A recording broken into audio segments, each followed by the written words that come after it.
Hello, this is the Life After Athletics podcast, where we share stories of former and current athletes who have transitioned into business. Our goal is to help inspire other current and former athletes to take action and become entrepreneurs who leverage the strengths that they built during their athletic careers in the arena of business. Today's guest is a former Division I track and field athlete who now runs his own film company called Laudify. He was a college teammate of mine, a roommate for 2 years through college, and the best man in my wedding, Jude Olear. How's it going? Dude, what a hype. I appreciate that, man. I've never been introduced on a platform before, but I love that. Appreciate it. It's going good. Yeah, I'm happy to be here. Yeah, let's get to it. Man, you and I have had a lot of good conversations, not only like just recently, but throughout our friendship and how that's all progressed. And now we're both kind of on this similar path of running our own businesses. And it's cool to see somebody who, we started in the same place with probably no vision of what we would be doing right now. And to see that growth happen separately and together, and just kind of be able to, it seems like our relationship, we can go like months without, talking, and then we can come back and be like, we're pinballing ideas off each other and Just pick it up. Yeah, exactly. So it's been really cool to have a relationship with you and build that over the last, oh man, what is it? Like almost 10 years, right? Dude, yeah, 2014. pretty much since I came to Arizona. So yeah, nine Wow. going on 10, something Eight, like eight that. or That's nine, wild. 10. Yeah, that's actually crazy. Yeah. But yeah, Uh, super cool. I'm glad to have you, man. yeah, appreciate it, man. I'll say right now, you are the longest lasting friendship I have.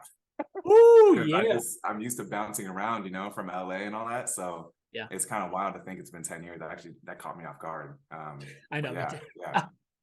Dude, all Crazy. started in Saguaro Hall at GCU. Yes, it did. Yes, it did. I Yeah. I remember I'll tell this story. I've told it before, but I remember looking, and it when you like sign up for your dorm and stuff and you enroll, it tells you who your, like, just the Oh yeah. name, who your teammates are from, or who your oh man, what am I, your roommates, Roommates. yeah, who your roommates are. And it said Jude Olear, and I think it said your age because you're, a couple years older than me. And but I was a freshman coming into college. I was like 18. I think you were maybe 20 at the time, maybe 19, Yeah, I was 20. a junior going in. And then it just said Nigeria in like parentheses, like all caps. And I was like, what? This dude is straight from Nigeria? And I don't know why it like showed that up. I don't know like if you had put that in Yeah, I there or don't not. know. I don't know if that was like my counselor or since like I talked a lot with Coach Riggs before I joined. So like I don't know if like someone just put in, oh, he's a guy from Nigeria. Maybe that was a footnote for them or something, but I'm Yeah. mostly from LA, went to Nigeria for the first time at like 25. So Yeah. yeah. I don't know what I was Yeah. expecting. And I was like, oh man, this dude's like straight from Nigeria. Like I had no idea. And then you were like, hey That's, man, my name's Jude. I'm from LA. And you shook my hand. I was like, all right. that's Sweet. awesome. Well, hey, so let's jump into it. I wanted to kind of Yeah. get an idea of kind of what you're doing now and the path that it took to get there. Because when you and I started and when we met, we were obviously roommates in college. And as that progressed, even when you were in college, you were interested in some things that kind of, I think, progressed you to where you are now. So why don't you let you kind of fill us in on your whole story there? Yeah.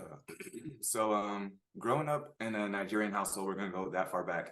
Growing up Nigerian, it's kind of the expectation that you would do something in as you're getting your education, you would do something related to STEM, like science, technology, engineering, math. It's just because it's good job security. And that's just what all my cousins did.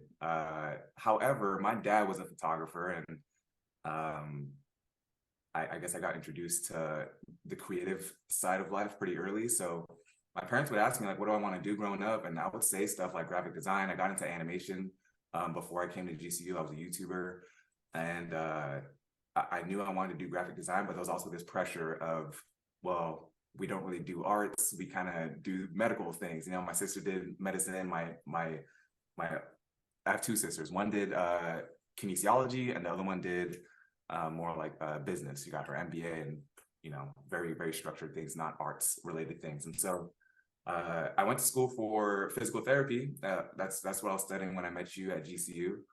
And then a year into my junior year, I decided I knew I didn't want to do physical therapy anymore, but I had to finish my degree because changing majors would just took way too long. So I added a minor, and a minor was in digital design because I knew since I was already animating that perhaps I could try to do something with that after I graduate. Still had no idea what was going to happen.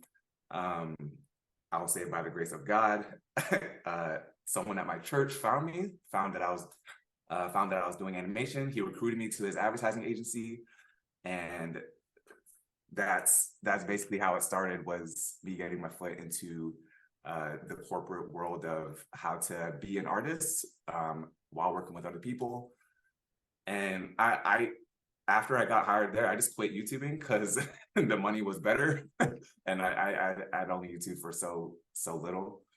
And then I worked there for 3 years, and COVID hit. And so while I was at the agency is called OH Partners. They're the biggest advertising agency in Arizona. And so while I was at OH, I told my boss that I would work for him for the rest of my life. Like, I just didn't know better. It was my first job. I was like, dude, like, I love it here. I'll do whatever, man. Like, tell me what I got to do to make this happen. And well, COVID hit, and they were like, yeah, well, you know, you're kind of not needed anymore. So it was a wake up call to realize, like, it doesn't matter what your goal is in life. Like, sometimes there's just curveballs, and like, you just have to adapt. And I was terrified of being an entrepreneur. But I knew that one day I wanted to be. I knew that, like, I would have to be one day in order to eventually break, like, the financial threshold that I was trying to get to. I had just gotten married about 2 years into the job, and it's hard to provide, like, while, like, only making a certain amount. So I was like, you know, it sounds like an entrepreneurial life will create freedom and allow me to not have to, like, worry about the next paycheck too much. But it's kind of hard to do when you're working in a corporate environment where they can only afford so much. And so that's actually part of my theory why I might have been let go, is because perhaps I was asking for too much, and who knows. So COVID hits. I'm, like, on my own. Got to figure out how to make this happen. Before COVID hits, though, Alethea and I, my wife, started her YouTube channel. And since I was an animator for this film production company at OH Partners, I had been around filmmakers, and I had been around the culture of what it looks like to make really, really good visually appealing advertisements. And so I knew that by degree of association that I could figure this out. And so when Alethea got to starting her YouTube channel, I wanted to simply just make sure that she was good at it. I wanted to make sure that she wasn't cringe, or that she wasn't shooting herself in the foot. If I could help her out with that, you know, if I could help her with lighting, with how to come across camera. I had done YouTube for a short time myself. So I wanted to bring my expertise to her. And that just snowballed my obsession with filmmaking, with, like, making visually appealing commercial. It was just a quicker and easier way to make stories compared to animation. So it felt like the same medium, just quicker to me. And that's what you were doing prior, right? So, like, you in college, or maybe even leading into college and then through college, and what you actually got hired at OH for was animation, correct? Was animation, right? Okay. Yeah. Okay. And that was all self-taught up to that point. Like, you were just YouTube teaching yourself. University. Yeah. That's awesome. Yeah, exactly. And so it started off with frame by frame animation. But then, I mean, the way my love for it kind of died was because when I ended up working at the advertising agency, it went from making cartoon characters, kind of like old Disney films was my inspiration, to, like, typography, you know, and advertisements in casinos, you know, luncheon at 3 o'clock. Like, I was just doing all these, like, corporate things for the lottery and the casino and healthcare organizations. And that kind of started to, like, okay, this is starting to get tiring. Like, you can only animate text so many ways before you get tired of it. And so it's kind of crazy, because God definitely knew, like, I was getting tired of it. And that's why I started to think, all right, well, I'm getting tired of it. I'm not getting, like, where I want to be financially. I'm going to have to adapt somehow. And it felt like when I got fired or furloughed, it felt like I, like, it felt like God was throwing me into the fire and being like, look, you know, you want to do this, like now you have to. And I didn't really have that much confidence in myself to be an entrepreneur, but I remember you specifically, Tim. I remember you like calling me and being like, yo, like, I know you just got laid off, but have you ever thought of like making videos for people? I've seen the stuff you've done for Lathia. Like you can really do that for businesses, and you can take off. Like you can really like help people out who need help with video. And I like again was in that world corporately, but then the thought of doing it myself was terrifying. But yeah, I was forced to do it, and haven't looked back since. I guess like that's what I'm doing now. Is I'm working with organizations. I still do animation, but I supplement my filmmaking with animation. So I kind of get to be this like one-stop shop package for video needs because I have the background in both now. So yeah. That's interesting because in the last podcast with Johnny Holston, you know Johnny, we were talking about the idea of imposter syndrome and it being a really like a very real thing, right? Like kind of a commonly felt thing within entrepreneurship and kind of starting your own business and jumping into new things. And we talked about how imposter syndrome is, kind of a normal thing. Like it's almost something that we should expect if we're growing. And it's something that at first, when you first start to feel it, you're like, all right, I don't belong here. I'm self-taught. I'm just kind of speaking in your shoes. Like, I self-taught myself some film stuff. I only worked for a few years for this other company. Who am I to start like making brand films or like start, trying to get deals with larger companies, outside of just like the average one-off person or something. Who am I? Who's Jude to be able to like have to do those things or be able to do those things? And that was like very much it's like a normal thing, man. Like if you're not pushing yourself to a new boundary or kind of always in a new place where you're going to be uncomfortable, I think that your business probably isn't quite growing that much. There are seasons, right? Like seasons where, hey, I'm just like in the grind. I'm in where I'm supposed to be. But I think, if we're there too long and we don't experience that imposter syndrome every once in a while and kind of go through these ebbs and flows of that, then, we're not really pushing forward. And I think kind of feeling like an imposter sometimes, and Johnny made a good point. He was like, if you feel like you are having imposter syndrome, so you feel like you're an imposter, that's probably a good thing. Like that means you're not an imposter because you care about actually providing like the solid service or the product that you're trying to, give. If you're feeling like that potential feeling or guilt, like it's good. If you weren't feeling that, you're probably just heartless and you're probably just like faking it anyway. That's so funny that you say that though, because like, yeah, if you feel imposter syndrome, that means it's a good thing. I would hear and say the same thing to myself when it, like, speaking of athlete mentality, when it comes to like, I'm about to triple jump and I'm an introvert. So the fact that I have to do this in front of 1,000 people sucks. Like, just like, this is also paying for school. So I gotta like get it done. And so my pre-game or pre-match, pre-meet nerves, I'm telling myself, okay, I've heard, the inner book of that book called The Inner Game of Tennis, and all these like athletes, they're talking about how, yeah, the nerves are good. That's supposed to be there. And if they weren't, maybe you should like check your pulse or something. Like, like that's necessary in order to do well. And it's like learning how to channel. So in the same way, yeah, like imposter syndrome kind of feels like that sometimes. It's like it's necessary in order to adapt and to grow. But just like how you did for triple jump, like figure it out. Like you can do it. And I kid you not, man, like me constantly doing that to myself every other week at a track meet, telling myself, no, you can do this. And I just had one goal in triple jump, which is to jump 50 feet. And it took me my whole 8 years of my career, whatever it was, starting from high school. But like, I just kept telling myself, you can do this, you can do this. And I now carry that mindset everywhere I go. I've never touched filmmaking before, but I was like, I can do this. I just know I can. And yeah, I think it's really helpful when you're transitioning from being an athlete to whatever career you want to do, especially being an entrepreneur, continuing that mindset of like, every inch matters. Like I'm going to grind until I'm the best version of myself to make sure that I get this. So yeah, that's something that really helped me. I think the self-improvement aspect of like an athletic background. So you know, I grew up like athletes, right? So like, we had like a specific time within track, but I'm sure you were playing other sports. I was playing other sports. Developing that from a super, super young age, this idea of like self-development.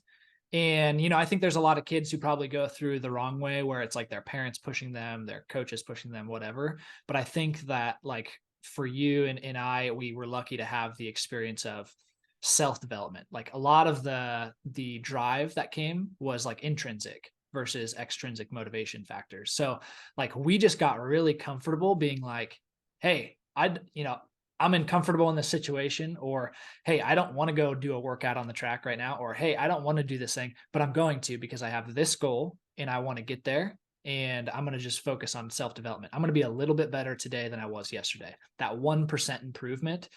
And we just got like, I think that's been ingrained in us. And I don't think we give it enough credit as like former athletes to say, like, hey, we are standing on a mountain of super, super powerful mindset things that we built over time as athletes. How do I utilize that in my business? Because, you know, I think anytime we reach and go into a new arena, so like you're coming from athletics, we graduate college, now what? Right? Like nobody cares about you long jumping or triple jumping. How do I take the skills that do matter and how do I translate them into business? That's been a crazy path, right? And like you and I have done that naturally over the past 4 or 5 years. I know a lot of our teammates and friends have done that as well. And we've had casual conversations around how we integrate some of those strengths into our lives, and not only just in business, but like in our marriages and our friendships and everything like that as well. But it's been super cool to start like grabbing some structure. And I mean, jumping on a podcast like this, where we start to like structure out like, all right, what were those things that actually made us successful in athletics? And how do they apply now in a life? And how do they apply within our business? And how do we, to be honest, like leverage them as our strengths to go ahead and stand and say, hey, even though I'm in a new arena, the equation for success hasn't changed, right? So like the equation that's there, that's all the same. I might just be plugging in different words or different meanings or finding the right way to go ahead and translate it into the new arena that I'm in right now. But the equation, man, I know what it takes to be successful. Like I know what it takes. I've done that. I've been there. So how do I just replicate that now? And that's been a super cool thing. But anyway, I think one of the things I want to talk about, because I think that this is one of your biggest strengths, just from the outside looking in, for you, has been like, and this is an athletic strength that comes from competing and training for so long, being process driven, kind of falling in love with the process. Because in those early days as your roommate in college, I remember when you were self-teaching yourself animation, you'd be in your room for like 8 hours straight, dude. Like just going frame by frame animation, like you were in the grind, and you like loved it. Like you were totally okay with just being process oriented. At the end, like you had end goals. Okay, I want to finish this. This is what I want it to look like. This is all that stuff. But like falling in love with the process, just like we did when we were training as athletes, like we were falling in love with the process of getting 1% better every day, pushing myself to the max to see if there's more in the tank. Like all of that stuff translates really well. How have you seen being process oriented kind of develop into now, like within your business? And, you know, in business, we're all like, you wear 10 different hats, right? When you're working for yourself, and especially at first. How have you been process oriented and just kind of always, hey, even if I'm not making the dollar today, even if it makes me $1 a week from now, and a month and a year from now, how can I stay focused on the process so that my skills and the service that I provide my clients is continually getting better and better and better? Right. Yeah. I would say being a student athlete in general, if you want to do that well, you need to make a process. And that's, again, what's carried over to my mindset now. Because, when you're juggling like, 4, 5, 6 classes, whatever it is, but then also had an on-campus job. And then I'm also trying to be a YouTuber with animation and learn that. But then like, your workouts are exhausting, physically like demanding. But you still have homework and you have these tests and like, or like a random online class that keeps like bugging you. Like you just have to figure out a process to handle all that. And so that college was when I started using the notes app, just like to organize everything I needed to do in a day, just put that in the notes app with bullet points. And I have to have it visually in front of me so I can walk myself through it. And knowing that as long as I'm moving towards that list, as long as that list is getting done, then improvements are being made, whether that's my grades or athletics. I'll sneak in another workout in there if I have to. Yeah, all that. And so it's a little bit too stressful if you don't have a process. And yeah, so translating from being a student athlete to now what I do now, man, I'm trying to work with the current clients I have, but I'm also trying to facilitate with my sister's entrepreneurial endeavors, my wife's entrepreneurial endeavors, and that can get very much so overwhelming. But writing it all down in one place and then like walking myself through it, and then yeah, knowing that it's going to pay off. Because I will say now, I used to have a better process-oriented mindset in college, and then it's been harder to do now. I don't know what it is about like not having a graduation date or something, but just this thought of like, oh man, I'm never gonna like reach the end of like whatever this goal is. And I'm like, having goals is not the best way to move forward. You have to enjoy the process. And I'm still slowly learning that when it came to renovating my house that my wife and I just bought. Yeah. Yeah, like you have to enjoy the process, because setting goals just sets you up for failure. I do, back to triple jump too. So yeah, for my house, we got the house and it was still stuck in the 80s. So we were like, all right, we want to make it modern. And I told myself that I'd be done in like 2-3 months. Well, that's a joke. And you renovated a house and you surely knew that I was reaching for the skies for that one. But yeah, it took a year and a half later, and then we finally finished. And throughout that whole year and a half, constantly thinking, oh my gosh, like, when will it end?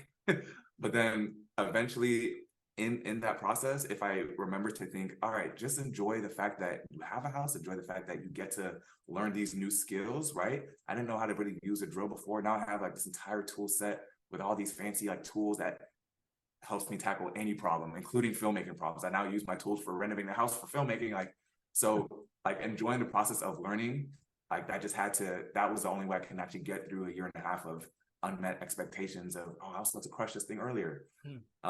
With triple jump, I told myself I wanted to jump 50 feet.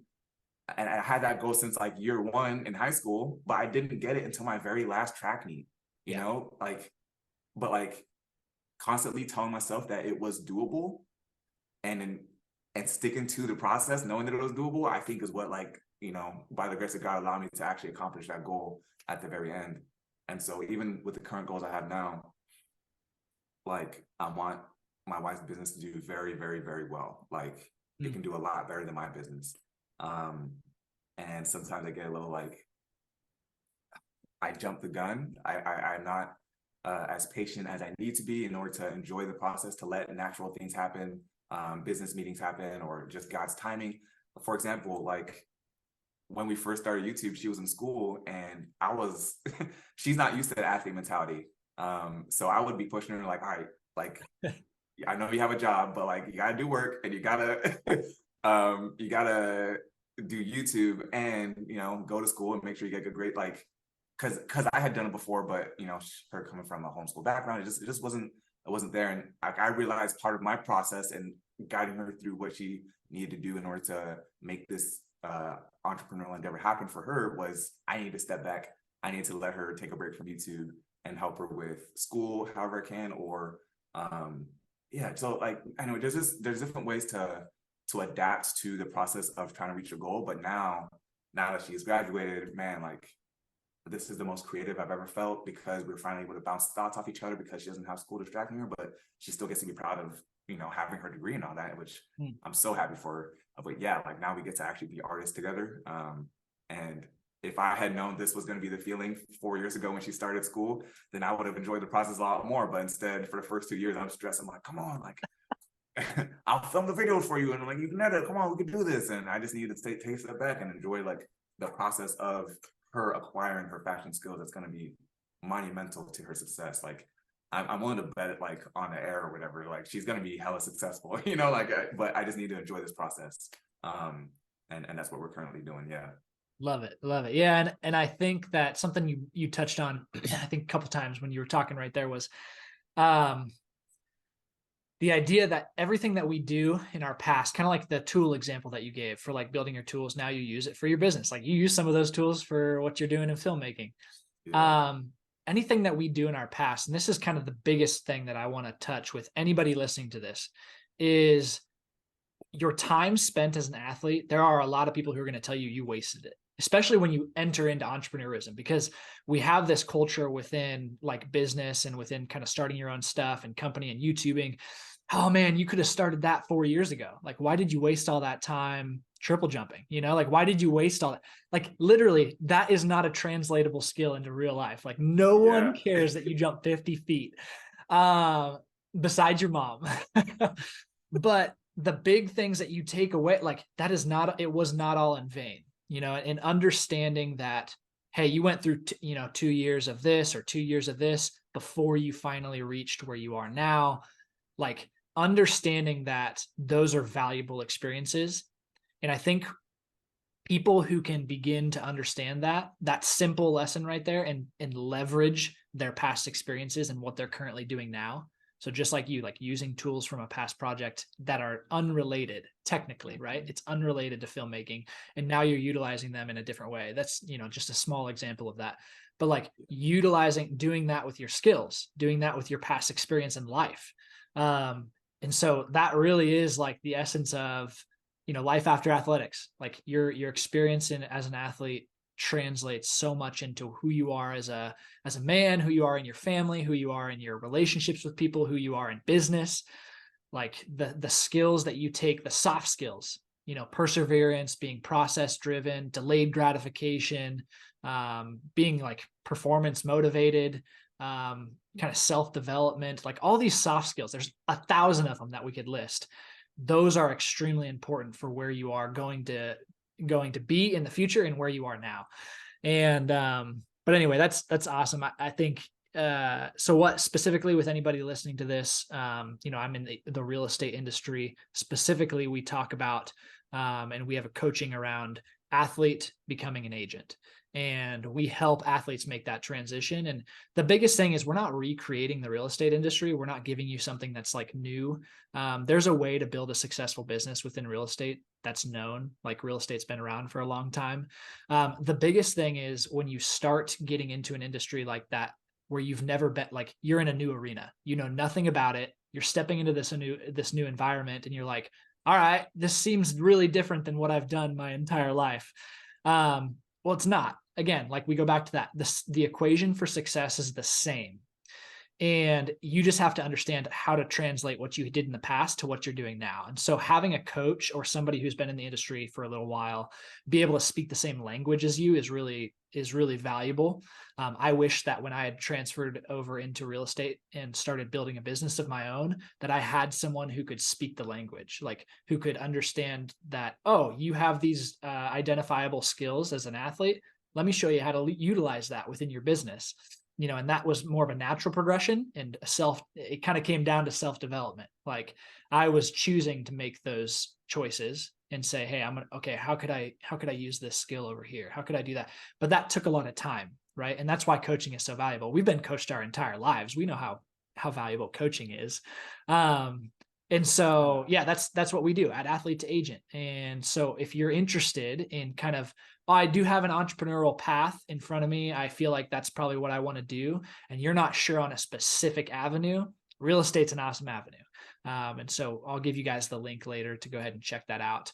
But yeah, that's been, whether you're getting into real estate or whether you're getting into filmmaking or whether you're getting into marketing, it doesn't matter. Like your athletic experience is going to transfer over. You have to be intentional about knowing what to do with it. And that's going to help drive success. I mean, I pretty much, I believe that athletes are going to be, former athletes will be successful in a lot of different avenues naturally, but that's going to just get you successful faster. If that makes sense. Tell me a little bit about, we touched briefly on kind of what you're doing. I actually want to go back real quick because I think we missed it. Laudify is your company. You do filmmaking, kind of like brand filmmaking for companies. You help them develop Yeah. this brand film that's like 45 seconds to a minute long. And it encompasses maybe their main message, what they want to do. Take me through like your creative process. You probably sit down with people and you're like, hey, here's what you need to do. But you probably do a lot of listening, I would imagine. Okay, here's what you're trying to convey. How do I now take my ability as a filmmaker and my creativeness to be able to go ahead and say like, hey, let's wrap this into 45 seconds so that somebody watching this is going to know exactly what you're exactly what your message is, and I'm going to make it praiseworthy. Like, yeah, share some of your vision there. Yeah. So it usually starts off with them reaching out because they already know me or they find my website. Mostly it's usually word of mouth. And yeah, I mean, the first place we start is exactly like their branding or the words that they already are using within their messaging. Yeah, like words are just the driving force. It's if it's not words, it has to be visuals, and a lot of people aren't like, it's just so much easier to use words. They just like speak directly to whoever the audience is. So coming up with a script that would either fall on me, where I will, like, if they don't know what script it is, and I could like outsource that. But more often than not, they'll already have an established business and say, okay, well, this is our slogan. This is like what we want to kind of get across. So yeah, once we finally have like a professional voiceover, right? Like sometimes the business owner wants to do it. So it's like, okay, fine, like get a professional mic. Like we want this to sound like it belongs on TV, even if it's not going on TV, it has to be that quality. And after that, yeah, we pick a location, whether it's in their office or at in a studio, because we just want to get just generic shots of what might get across. For example, like when I was working with the furniture manufacturing company, we would just do it in their factory, like it gets the job done. But yeah, or I've been very fortunate enough to keep in contact with some of the people I used to work with before I got furloughed, because they also got furloughed or let go, and now they're working at other places in the agency, in the industry, in the advertising industry. And so sometimes I work with them, like, yeah, just having to, it is a lot of listening, because I have to now, from that point, when it's not just me and the client, where there's like this middleman of someone who works in the agency who has a client and they're reaching out to me to help them with that. I can't be as creative. I have to listen and say, all right, what have you heard from your client that they want?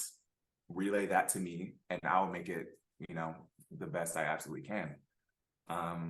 So yeah, there's different processes, whether that's like I'm directly in contact with a person like Alethea. My wife was my first client, I guess you could say, and she like wanted to get across that dressing fashionably and modestly, like that can look dope. Modesty doesn't have to look, old school or like, from a different century. Like, yeah. So that's what I ended up doing for her. And then, yeah, like I just rinse and repeat. Like, what do you want to get across? And basically, can I add the word dope to it? And music has a very big emphasis on that. Like, you have to have good music. I started like cutting movies and music and stuff in Windows Movie Maker, like back when computers were boxes, like, which is kind of wild to think, but I'm like, oh man, I think that's where it really started. So yeah, like music, you have to have good music and you have to have a good VO. And then after that, it's just a matter of like splicing it to make sure that the words breathe enough, and that, yeah, I mean, it's probably a little bit more complex than people that. People listening to this, it is not that simple. He is just laying this down like, yeah, it's just a little bit of music, it's a little bit of, a little bit of camera work, we do a little editing on the back end. Oh my gosh, people check out, what's your website? Laudify.com. Yeah, Laudify.com. I apologize right now, my neighbor, he works with muscle cars. If you can hear it, I apologize. If you can't, no worries. Nope. But yeah, Laudify.com or laudifyfilms.com. Laudify. Yes, thank you. Laudify. It means to make praiseworthy. Love that. Jude is the Hebrew word for praise. So that's how I got to that conclusion back when I was freelance and wanted to make it about me, but not about me, because I want to make other people's work praiseworthy. So yeah. Yeah, that's amazing, dude. You can check out all your work. I was just running back through some of the old stuff that you were doing, and I was like, and I checked out Got You Covered Fashion, your wife's brand there, and you did that brand video. When you did that brand video, it blew my mind. I've sent like, and I remember I sent it to like everyone I knew. I was like, dude, you have to see this video. My buddy Jude made this, and then going back and seeing it like 4 or 5 years later, I don't know how long it's been, but it was just as like impactful. And I was like, holy cow, this thing is, one, it gets the message and like the feeling that she wants to get across to the people who see it. But it is just so on another level of quality. I mean, people listening are probably like, oh, brand film, like, I don't know what that is. Or like, it is top-notch quality. Like, it should be a commercial. So anybody who's like, oh, I wonder what that looks like, Laudify.com, go to that and check out some of his work, because it's insane. And he makes it sound really simple, and that's kind of, been part of your demeanor and your personality. But there are a lot, and I know from personal experience, being around you in those dorm rooms, being around you after that, like, I know how many hours you spend on things and how much work that goes into like the back end of some of this stuff, and it's insane. But you can, you're really gassing me up. I appreciate that. no, it's, I mean, for real, like, it's not, I'm not just doing that. Like, I am mind blown at like the quality of work that can like happen. And guys, like, this is like, oh yeah, did you go to school for filmmaking? No. And holy cow, what can you produce by self-teaching, being self-motivated, having emphasis on self-development, being being okay with delayed gratification, like understanding that things take time, like good things take time. I mean, that's just a testament to that. Like, you look at your work, and it's, that right there is what the qualities of being a former athlete look like when they're applied correctly. That's for sure the biggest asset I've taken away in the athlete mentality. And Laudify.com is a testament to that, because I was not taught by the industry, or I was not taught by formal education when it came to filmmaking, but just the drive to know that I could do it just because I've done it before in a new field. Like I picked up triple jump so that I can try to get a scholarship, and that was the first goal I hit, was to get a scholarship. And so constantly telling yourself, like, yes, goals are like, you can hit these things, enjoy the process, but you can do whatever you set your mind to. Like, that's part of it. And that's, like, I'm very grateful that I got to experience everything leading up to this athlete mentality, because it's real. It really helps. That's something we'll have to touch on another episode, but like that's such a common variable that I see across all of like our former teammates and things that are now in business right now, is the idea of just like this belief, like, I can go out and accomplish like big goals. And that seems to be a disconnect sometimes for some people who I think don't have the athletic background, is they limit themselves and their beliefs of what they can accomplish. And as an athlete, you've learned to kind of shed some of those chains that are put on us by society or by whatever, like all these expectations. Oh yeah, but like that's the 1% that go out and be successful. And it's like, oh, when you were a collegiate athlete at the Division I level, I mean, you were the 1% of something. So it's like having that belief of like, oh, I can get to that 1% in a different arena. Like I did it here. Ooh, like, why can't that's I do good. Yeah. So I think that's I never thought of it like that. we'll touch on that some other time, but take me through a little bit real quick as we wrap this up, like what you're trying to work on next. And I think a lot of that has to do with your wife, Alethea, and what she's starting now that she's officially done with the schooling aspect of what she was doing. So take me through the vision for that and where you guys are headed and some of the excitement behind it. So as you mentioned, her YouTube channel is called Got You Covered Fashion. We're actually doing a rebranding, because in this like agency life, I've learned that you want to cut as many obstacles as possible. And we realized Got You Covered Fashion was too long of a name.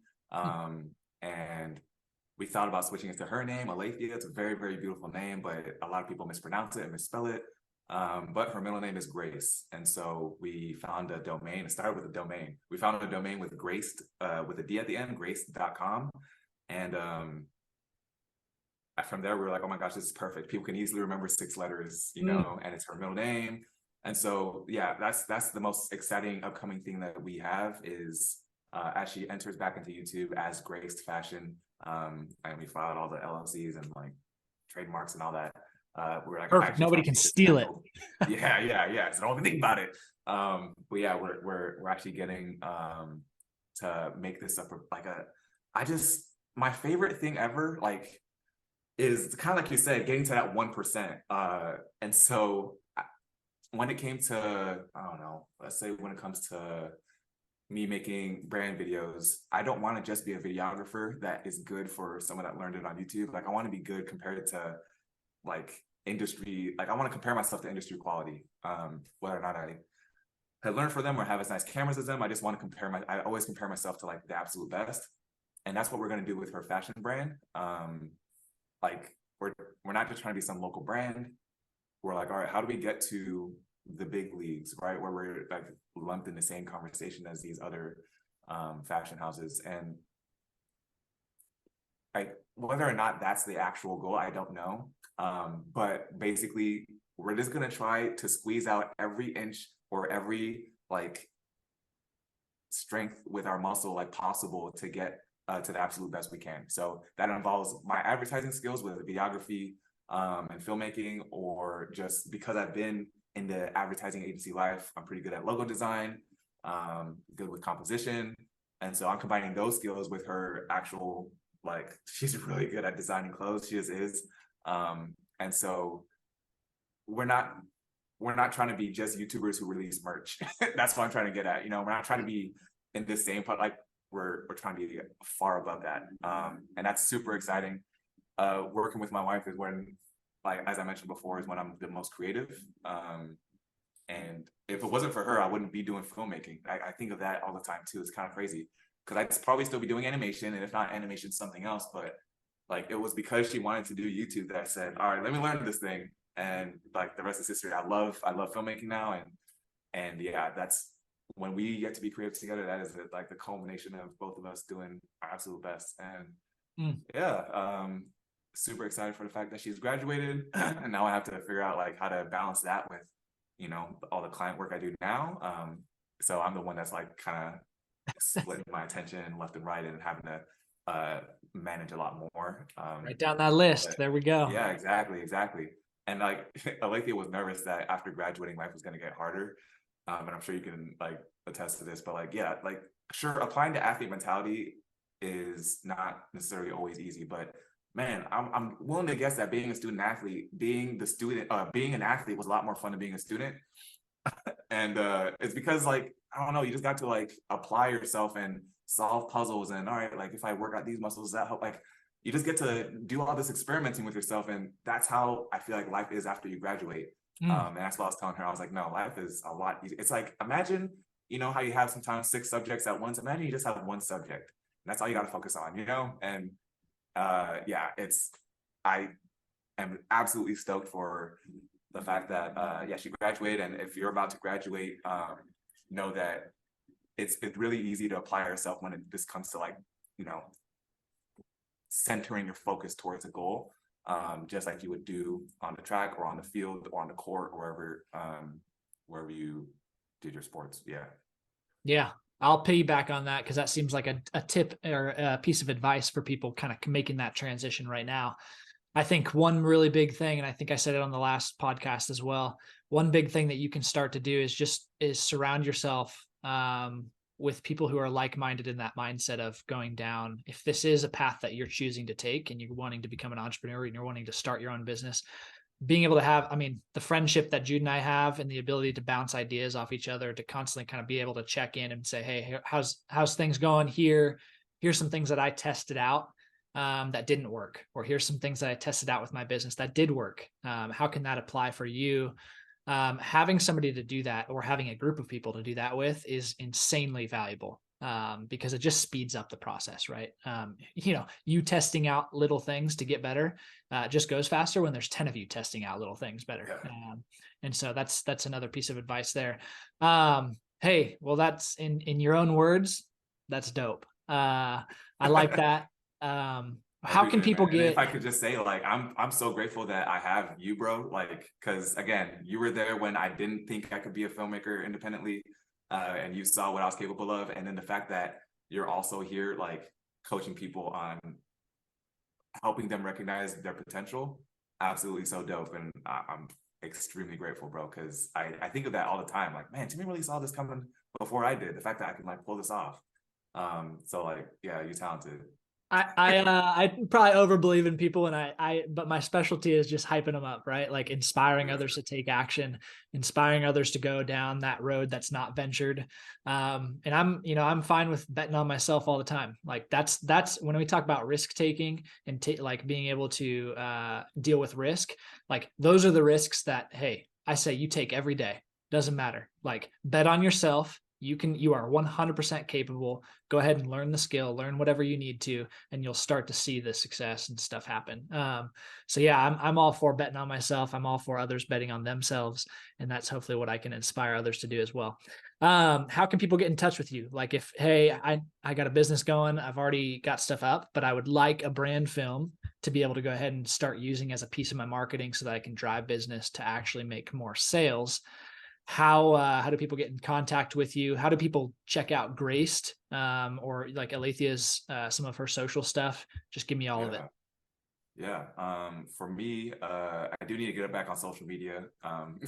But my website is laudify.com, Laudify, and there's a get started button.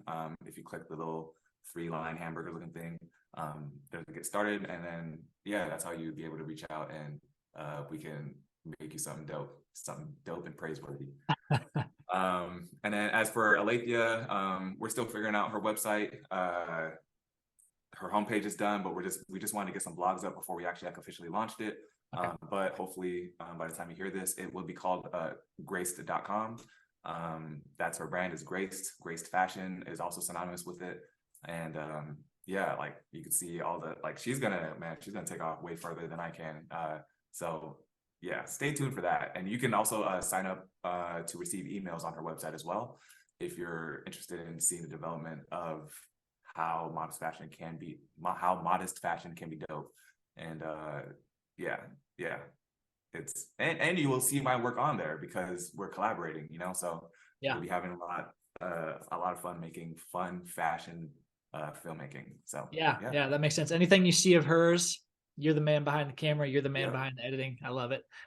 Cool. Well, hey, go check them out. If you're interested in pursuing a path that's within the real estate industry, check out our website, athlete2agent.com. That's just going to take you right to our training and kind of what we do for coaching for people trying to get into the real estate world, and for people who are already in the real estate world looking to kind of supercharge their business and lean more on their strengths, right? So if you have a past athletic background and you feel like, man, my business is good, or hey, my business is kind of struggling, like I want to teach you how to leverage the strengths that you already have. You're standing on a mountain of them. I want to teach you what that looks like. We'll go ahead and start to supercharge your business, and you'll feel way better about where you are and what you've done in the past and how you're utilizing it now. So excited. Thank you guys for tuning in. We'll catch you on the next one.